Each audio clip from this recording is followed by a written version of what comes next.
Hi అండి, welcome back to Sharan fashions. First anniversary sale అని చెప్తున్నాను కదా, థ్యాంక్ యూ సో మచ్ అండి. అందరూ మంచిగా ఆదరిస్తున్నందుకు. సో కలెక్షన్ చూడండి ఒకసారి. కలెక్షన్స్ అన్ని నేను చెప్పానండి, కస్టమర్స్ తీసుకున్న కలెక్షన్స్ అంతా చూపిస్తున్నాను. కస్టమర్ రివ్యూ తీసుకుందాం ఎలా ఉన్నాయి. ఇదిగోండి శారీస్ అన్ని, ఇక్కడ ఉన్న శారీస్ చాలా మటుకు సెలెక్షన్ చేసుకున్నారు, తీసుకున్నారు, అయిపోయిందండి. ఎలా ఉన్నాయో మా శారీస్ అండి. హ్యాపీ కస్టమర్ ని ఒకసారి అడుగుదామండి. అంకుల్ గారు మీరు మాట్లాడండి. అంకుల్ సెకండ్ టైం వచ్చేది. శారీస్ బాగా ఓపికతో మంచిగా చూపిస్తున్నారు. ఆమెకు ఓపిక బాగుంది. లావణ్య ఓపిక మాత్రం మంచి మంచి చీరలు చూపిస్తుంది. మనకు సాటిస్ఫాక్షన్ గా చేసి ఇస్తుంది. చెప్పండి అంకుల్.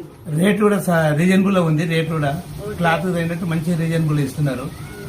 ఎక్కువ లేకుండా మన శారీస్ ఇప్పటికి మేము 2 సార్లు వచ్చినాము, ఇది 3వ సారి. బాగా మంచి శారీస్ చూపిస్తున్నారు. Thank you so much uncle. ఇక్కడ కూడా రివ్యూ తీసుకోండి. Thank you so much uncle. అక్క మీరు కూడా ఇవన్నీ చాలా కలెక్షన్స్ అయితే తీసుకున్నారు. జస్ట్ చూడడానికి వచ్చినారు. యానివర్సరీ ఆఫర్ ఎలా ఉంటాయని చెప్పేసి చూడడానికి వచ్చారు. చూడడానికి వచ్చి చాలా స్టాక్ అయితే పర్చేస్ చేస్తున్నారు. ఎలా ఉన్నాయి, మీకు ఎలా అనిపించింది? ఎలా క్లాత్లు, రేట్, యానివర్సరీ సేల్ లాగా ఉందా, మీకు ఆఫర్ సేల్ లాగా ఉందా? Okay, thank you. మీరక్క? ఓకే, అంతా బాగుంది. మీరు కూడా వచ్చి చూడండి. Thank you so much. So చూసారు కదా ఫ్రెండ్స్, మీరు ఈ కలెక్షన్స్ అని చూసారు కదా. మీకు కూడా నచ్చితే రండి, నచ్చకపోతే మళ్ళీ రండి. Thank you.